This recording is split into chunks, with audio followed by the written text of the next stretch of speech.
Hello बच्चों, कैसे हैं आप? सब बढ़िया है। आज आपके सामने लेके आए हैं बहुत ही इम्पोर्टेंट क्वेश्चन। किस क्लास का? क्लास 12th का। क्लास 12th में रसायन विज्ञान का। तो याद रखिएगा, जितना भी हम आपको क्वेश्चन दे रहे हैं सब अनसॉल्व के क्वेश्चन हैं, सब आए हुए क्वेश्चन हैं। तो वो जितने भी क्वेश्चन हम आपको सिलेक्ट करके दिए हैं बहुत ही इंपॉर्टेंट क्वेश्चन है, बार बार ये रिपीट हुआ है। एग्जाम को देखते हुए समय कम होने के नाते आपके लिए हम बहुत ही वेरी वेरी इंपॉर्टेंट, बहुत ही अच्छा से अच्छा क्वेश्चन लेके आए हैं। बस मेरे साथ आप बने रहिएगा, आपके लिए बहुत अच्छा से अच्छा क्वेश्चन लेके आते रहेंगे। तो आइए देखते हैं। सर्वप्रथम पूछा क्या है, कह रहा है एथिल एल्कोहल भिन्न ताप पर 7 सल्फ्यूरिक अम्ल के साथ क्रिया करता है तो क्या प्राप्त होता है। क्वेश्चन पूछा है 2017 में, अंसाल का क्वेश्चन है। फिर पूछा किसी एल्कोहल की एक निर्जलीकरण, निर्जलीकरण मतलब जिसमें जल अणु के रूप में निकलते हैं, अब क्रिया का रासायनिक समीकरण लिखिए। किसमें पूछा? 2018 में पूछा। क्वेश्चन चेंज, आंसर सही आपका है भाई, एक ही आंसर है। फिर कह रहा एथिल एल्कोहल का सांद्र सल्फ्यूरिक अम्ल द्वारा निर्जलीकरण का रासायनिक समीकरण लिखिए। फिर पूछा आपसे प्रयोगशाला में डाई एथिल ईथर बनाने की विधि का वर्णन कीजिए। कहेंगे सर इसमें आप प्रयोगशाला नहीं बता रहे, याद रखिएगा इसमें हम आपको दिए हैं जो प्रयोगशाला विधि है बनाने की रिएक्शन समीकरण, इसलिए हम दिए हैं, बाद में प्रयोगशाला विधि हम आपको देंगे। फिर कह रहे हैं एथिल एल्कोहल से एथिलीन कैसे प्राप्त करेंगे, पूछा है 2019 में, फिर 2015 में भी पूछा है। फिर यही क्वेश्चन पूछ लिया एथिल एल्कोहल से डाई एथिल ईथर कैसे प्राप्त करेंगे, 2017 में पूछ लिया। घुमा के पूछा है आपसे, आपको केवल बहका रहा है, आप बहक जाइए, लेकिन आप बहकने वाले नहीं हैं। फिर पूछ रहा है एथेनॉल से एथाक्सी एथेन कैसे प्राप्त करेंगे, घुमा दिया। देखो 2019 में पूछा कि बच्चे मेरे बहक जाए, लेकिन आप बहकने वाले नहीं हैं। फिर कह रहे क्या होता है जब एथिल एल्कोहल के अधिक में, मतलब एथिल एल्कोहल के अधिकता में सांद्र H2SO4 से 140 डिग्री सेल्सियस पर गर्म करते हैं तो क्या प्राप्त होता है। तो मेरे साथ साथ आप यूं बने रहिए, आपके सामने हम अच्छा से अच्छा क्वेश्चन लेके आते रहेंगे। चले आगे आपको सॉल्व करा रहे हैं। आई बात समझ में? जितना भी दे रहे हैं रिएक्शन आपको, एक 100 डिग्री सेल्सियस पे होगा, एक 140 डिग्री सेल्सियस पर होगा, एक 100 160 से 170 डिग्री सेल्सियस पर होगा। आपको पूरा आंसर मिलता रहेगा। तो केवल आप क्वेश्चन को एक बार नोट डाउन कर लेंगे, फिर हम आगे चलें। हटाएं आगे, आप देखते रहिएगा। एक बात याद रखिएगा, जब एल्कोहल की क्रिया, एथिल एल्कोहल की क्रिया सांद्र H2SO4 की उपस्थिति होगी, सांद्र सल्फ्यूरिक अम्ल से होगी, जल लेके निकल जाएगा। इतना बात याद रखना। तो पॉइंट नंबर 1 डालेंगे आप। नंबर 1 CH3CH2OH किसकी उपस्थिति में करा रहे हैं? सांद्र सल्फ्यूरिक अम्ल की उपस्थिति में हो रहा है। H2SO4 ये क्या है? सांद्र है। कितने डिग्री पे? 100 डिग्री पे, या 100 से 110 डिग्री सेल्सियस पर। फिर दूसरा रिएक्शन आप देखिएगा, इसका जो करा रहे हैं रिएक्शन आप किसकी उपस्थिति में? सांद्र सल्फ्यूरिक अम्ल की उपस्थिति में कराएंगे। कितने डिग्री पे? ये होगा आपका सांद्र। कह रहा मैं जल लेके निकलूंगा। कितने डिग्री सेल्सियस पे? 140 डिग्री सेल्सियस पर। फिर तीसरा रिएक्शन CH3, फिर तीसरा रिएक्शन देखिए CH3CH2OH किसकी उपस्थिति में करा रहा है? सांद्र H2SO4 की उपस्थिति में। टेम्परेचर इसका चेंज है, तापमान इसका चेंज है, 160 डिग्री सेल्सियस से 170 डिग्री सेल्सियस पर हो रहा है। तो याद रखिएगा, टेम्परेचर कम होने के कारण, तापमान कम होने के कारण ये सांद्र सल्फ्यूरिक अम्ल है एल्कोहल से रिएक्शन कर लेगा। टेम्परेचर अधिक होगा, इसके एथिल एल्कोहल के 2 मॉलिक्यूल होगा, अर्थात एथिल एल्कोहल की अधिकता में रिएक्शन होगी सांद्र सल्फ्यूरिक अम्ल 140 डिग्री सेल्सियस पर जब होगा। लेकिन जब 160 से 170 डिग्री सेल्सियस पर होगा, एथिल एल्कोहल के एक ही अणु की आवश्यकता होगी, एक ही मॉलिक्यूल की आवश्यकता होगी। देख रहिएगा आप कैसे होता है, मैं बता रहा हूं। एक बात याद रखना, जो सल्फ्यूरिक अम्ल है पहले उसका आप स्ट्रक्चर देख लीजिए। इसका स्ट्रक्चर होगा ये संरचना ये है। जब संरचना देखेंगे तभी आपको मजा आएगा पढ़ने में। ये सल्फ्यूरिक अम्ल है, याद रखिएगा। मोल इलेक्ट्रोनेगेटिव, इलेक्ट्रोपॉजिटिव अर्थात विद्युत ऋणात्मक होने के कारण इलेक्ट्रॉन से इसको स्नेह होता है। हाइड्रोजन कह रहा है भैया हम आपको छोड़ के जा रहे हैं, मेरा काम नहीं है, मेरा तो कोई दूसरा साथी मिल गया। कह रहे जाओ, कह रहे जा रहा अपना इलेक्ट्रॉन, कह रहे नहीं जाने देंगे इलेक्ट्रॉन लेकर के, मुझे दे करके जाना है आपको। कह रहे ठीक है भाई दे दो, ये अपना इलेक्ट्रॉन दे देगा। इसका मतलब क्या हो जाएगा, ये माइनस हो ये प्लस हो जाएगा। फिर ये क्या कह रहा मैं भी जा रहा हूँ छोड़ करके, कह रहा मेरे मुझको सब छोड़ के चले जाएंगे, मैं कैसे रहूंगा यार। ये क्या होगा प्लस, ये माइनस हो जाएगा। ये जो बचा है याद रखिएगा SO4 माइनस 2 बचा 1 माइनस, इसे क्या कहेंगे सल्फेट। क्या कह रहे हैं, सल्फेट कह रहे हैं। याद रखिएगा जब 1 प्लस इसका याद रखिए 1 प्लस 1 माइनस न्यूट्रल होगा, क्या बचेगा HSO4 माइनस, इसे कहेंगे हाइड्रोजन सल्फेट। हाइड्रोजन सल्फेट कहेंगे। जो इसको आप लिखे हैं हम आपको लिखेंगे इस तरह से लिखने के बजाय इसको इस तरह से लिख सकते हैं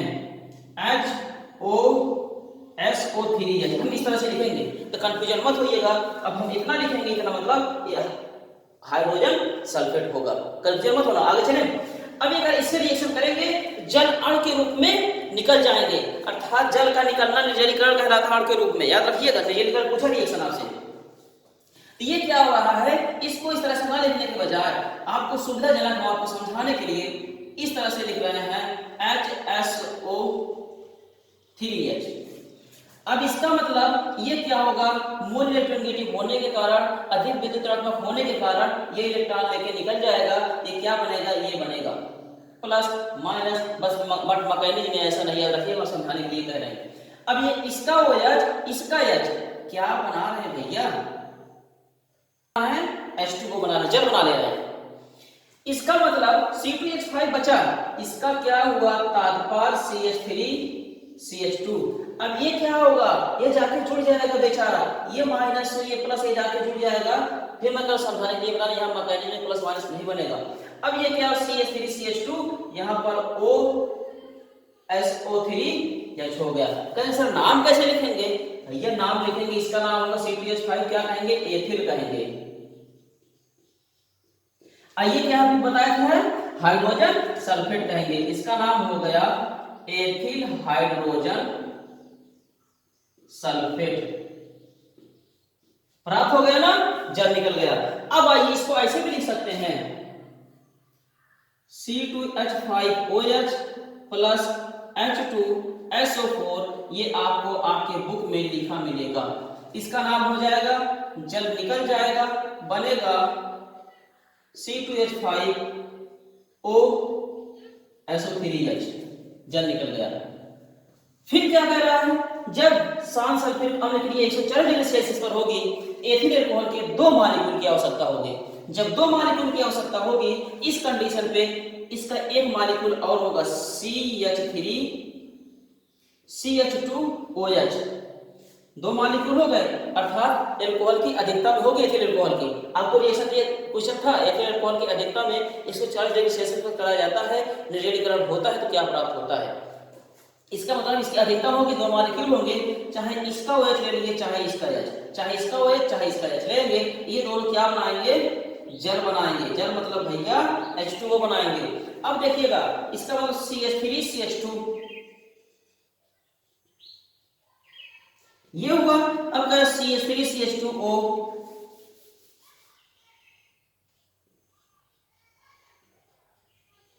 ये बना। अब क्या सर नाम कैसे लिखेंगे, याद रखिएगा C2H5 C2H6 से एक हाइड्रोजन निकल जाएगा, जो आपका स्ट्रक्चर बच रहा है C2H5, इसे एथिल कहेंगे। 2 कार्बन एक Y लगा देंगे, एथिल हो जाएगा। अब याद रखिएगा इसका मतलब क्या हुआ, ये भी क्या है एथिल है, ये भी क्या है एथिल है। फिर क्या हुआ, ये आपका ईथर है, O फॉर ईथर, आई पे से कॉमन नेम लिखेंगे तो ईथर होगा, आई पे से लिखेंगे तो ऑक्सी हो जाएगा। अभी मिलेगा कितने एथिल, 2 एथिल, 2 मतलब क्या, 2 के लिए शब्द लगाएंगे डाई, डाई एथिल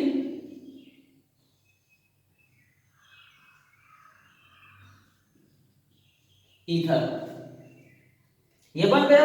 पूछा था एथिल अल्कोहल से डाई एथिल ईथर कैसे प्राप्त करेंगे, ये भी है यार, मजा आ गया आपको ना। डाई एथिल कैसे प्राप्त करेंगे ना, इसका मतलब सांस H2SO4 की उपस्थिति में 40 डिग्री सेल्सियस होगा, एथिल अल्कोहल के 2 मॉलिक्यूल होंगे तो डाई एथिल ईथर प्राप्त होगा। फिर पूछा था एथिल अल्कोहल से एथॉक्सी एथेन कैसे प्राप्त करेंगे, पूछा है ऑप्शन रिएक्शन। इसका मतलब याद रखिएगा। अब मैं इसको आपको आईयूपीएसी न बता करके, सॉरी कॉमन नेम न बता करके हम आपको आईयूपीएसी नेम बता रहे हैं। आईयूपीएसी नेम क्या होगा, ये इसका लिखेंगे आईयूपीएसी में लिखेंगे ऑक्सी। ये क्या हो जाएगा, ऑक्सी किसके साथ जोड़ेंगे, जिसके साथ कार्बन की संख्या कम होगी जिस चेन में, तो दोनों में समान चार्जेस के साथ जोड़ दीजिए। इसका मतलब ऑक्सी में एथिल जोड़ देंगे, क्या हो जाएगा एथॉक्सी, एथॉक्सी। ये क्या हो जाएगा एथेन, 2 कार्बन है, एथ सिंगल बॉन्ड एथ हो जाएगा एथेन। कहेंगे सर तब किसको लिखेंगे, पहले आप साइड चेन को लिखेंगे, फिर मेन चेन को लिखेंगे, एथॉक्सी एथेन आपका हो गया। वो भी रिएक्शन का आंसर, क्वेश्चन का आंसर मिल गया। फिर कहा था एथिल अल्कोहल की क्रिया जब 7 H2SO4 की उपस्थिति में 160 से 70 डिग्री सेल्सियस पर होगी तो क्या प्राप्त होगा, याद रखिएगा। इसमें क्या होगा, हम आपको स्ट्रक्चर के द्वारा दिखा, ये मिला। अब इस कंडीशन पे क्या होगा, यहां का OH समूह ऐसे अल्फा कार्बन, ये बीटा कार्बन, ये हमारा बीटा हाइड्रोजन, इससे लेकर के जल निकल जाएगा। इसका मतलब क्या बनाएगा H2। अब जैसे सेम कंडीशन को वैसे लिख दो यार। इसका मतलब क्या हुआ, H H C H H। अब कितनी कार्बन वैलेंसी बची, एक बची इसकी, एक बची इसकी, लगा दो डबल बॉन्ड यार। क्या बना, कहेंगे इसको C2H4 या CH2 डबल बॉन्ड CH2। यही है भैया क्या, एथिलीन है, इसे क्या कहेंगे एथिलीन। पूछा था ना एथिल अल्कोहल से एथिलीन कैसे प्राप्त करेंगे, आंसर मिल गया। केवल आप देखते रहिए कितने डिग्री सेल्सियस पे, 160 से 170 डिग्री सेल्सियस पे। फिर आपसे पूछा था कि प्रयोगशाला में डाई एथिल ईथर कैसे प्राप्त करते हैं। याद रखिएगा, मैं फिर बता रहा हूं, आपको रटने की जरूरत नहीं है, लिखेंगे सर्वप्रथम, मैं बता दे रहा हूं। सर्वप्रथम लिखेंगे आप पॉइंट नंबर 1, जब एथिल अल्कोहल की सांस सल्फ्यूरिक अम्ल से 100 डिग्री सेल्सियस पर होती है तो एथिल हाइड्रोजन सल्फेट प्राप्त होता है। पुनः लिखेंगे आप एथिल अल्कोहल, एथिल अल्कोहल का मतलब क्या हुआ C2H5OH, साथ ही साथ ये क्या मिला C2H5OSO3H। आई बात समझ में, कितने डिग्री सेल्सियस पर, 140 डिग्री सेल्सियस पर, किसके सांद्र H2SO4 की उपस्थिति में कराएंगे। तो याद रखिएगा, जहां से आप जोड़े थे वहीं से आप तोड़ेंगे भैया। एथिल हाइड्रोजन सल्फेट में, सॉरी हाइड्रोजन सल्फेट तो बनेगा ही, साथ ही साथ इसका H, ये कह रहा है मैं तो जा रहा हूं यहाँ, तुझे छोड़ के कह रहा जा भाई, सब मुझे छोड़ के जा ही रहे, चले जाएं। ये H इससे क्या करेगा, बनाएगा क्या H2SO4 बनाएगा, निकल जाएगा। अब जो बचा भैया वही लिख दो आप, C2H5O क्या बचा, फिर C2H5 मिल गया ना यार, डाई एथिल ईथर मिला कि नहीं मिला। तो इसलिए मैं आपसे फिर कह रहा हूं, आपको किसी प्रकार की टेंशन लेने की जरूरत नहीं है, केवल आप एक बार माइंड को कंसंट्रेट करके पढ़िए, समझिए, बहुत इजी है केमिस्ट्री, केवल आपको समझने की जरूरत है। फिर आप उसको बार बार रिपीट करेंगे, अपने आप समझ में आ जाएगा। तो मेरे साथ आप यूं ही बने रहिए, आपके साथ जो भी साथी होंगे समय कम होने के कारण वो अच्छे से अच्छा मार्क लाएं, आप भी उनको शेयर करें, वो भी कम समय में अच्छा ज्ञान लें और अच्छा मार्क लाएं। तो बस आज इतना ही। वीडियो कैसा लगा कमेंट बॉक्स में जरूर बताइएगा।